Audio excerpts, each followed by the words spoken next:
বদ্দারহাট কাঁচা বাজারের সামনে শাহ আমানত বাদঘর, এটি শাহ আমানত বাদঘরে চুরির ঘটনা ঘটেছে। প্রায় 2.5 লক্ষ টাকার মালপত্র এখান থেকে নিয়ে গেছে চুরের দর। এটি বদ্দারহাট কাঁচা বাজারের সামনে এটি এই বাদঘর, শাহ আমানত বাদঘর। এই শাহ আমানত বাদঘরের ভিতরের জেনারেটরের মোটর নিয়ে গেছে এবং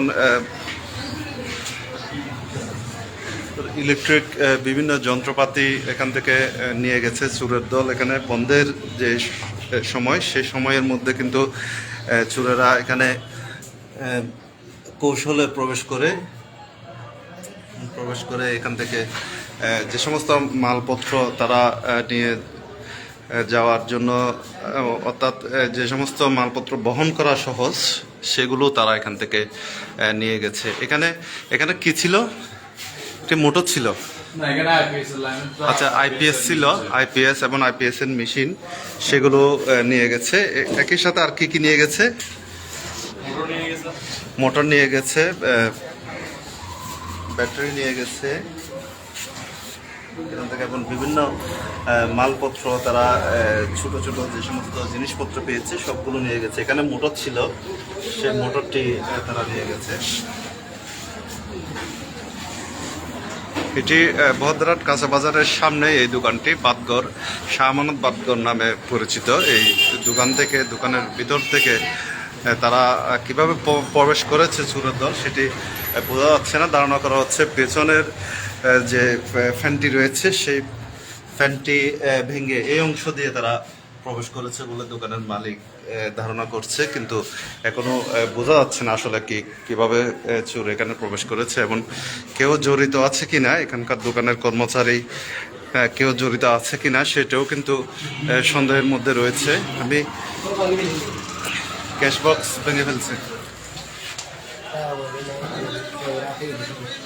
এখানে কিছু পাওয়া যায় কিনা সেটিও দেখেছে। ক্যাশ বক্স ভাঙা হয়েছে।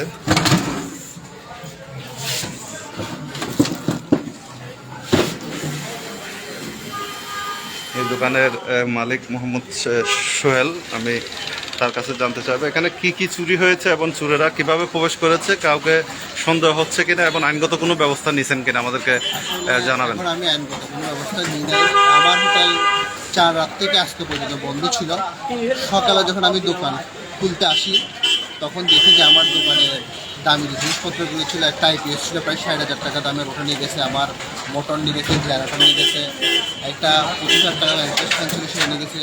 আমার তো একটা কিছু টাকা ছিল বাংলাগুলো নিয়ে গেছে। আর আমার এখানে পানের একটা সিগারেট ছিল, ওই সিগারেটের বক্স ছিল, ওই বক্সের মধ্যে মিনিমাম 30 থেকে 40,000 টাকার সিগারেট ছিল, ওইগুলো নিয়ে গেছে। আচ্ছা, সব মিলে কত টাকার? প্রায় 2.5 লাখ টাকার মতো আমার ক্ষতি হয়েছিল। আচ্ছা, আইনগত কোনো ব্যবস্থা নিয়েছেন কিনা? এখনো আইনগত ব্যবস্থা নিই নাই। আমি এখন 5 লাখ টাকা চিঠি দিতে যাচ্ছি, ইনশাআল্লাহ প্রশাসন আমাকে সহযোগিতা করবে এই ব্যাপারে। আচ্ছা, ধন্যবাদ আপনাকে। অর্থাৎ দীর্ঘ যে 9 দিনের বন্ধ ছিল, এই দোকানটা কোন দিন থেকে বন্ধ ছিল? 4 রাত থেকে। 4 রাত থেকে আজকের দিন পর্যন্ত কতদিন? প্রায় 6-7 দিন। 6-7 দিন বন্ধ ছিল, 4 রাত থেকে বন্ধ। এই বন্ধের সুযোগকে কাজে লাগিয়ে চোরের দল এখান থেকে মোটর নিয়ে গেছে, ব্যাটারি নিয়ে গেছে এবং অ্যাডজাস্ট ফ্যান ছিল, সে ফ্যান নিয়ে গেছে। এখানে আইপিএস ছিল, আইপিএস নিয়ে গেছে। সব মিলে 2.5 থেকে 3 লক্ষ টাকার ক্ষতি হয়েছে বলে এই দোকানের মালিক আমাকে জানিয়েছে। অর্থাৎ অনেকেই এখনো নিজেদের বাড়িঘরে এখনো আসেন নাই, অনেকে বেড়াচ্ছেন। এই সুযোগকে কাজে লাগিয়ে চোরের দল তারা কিন্তু বসে নাই, তারা যেভাবে সুযোগকে সদ্ব্যবহার করা যায় সেভাবে সদ্ব্যবহার করে কিন্তু চোরেরা চুরি করে। এটি বদ্দারহাট কাঁচা বাজারের সামনে এটি শাহ আমানত বাদঘর। এই বাদঘরের মধ্যে চুরির ঘটনা ঘটেছে।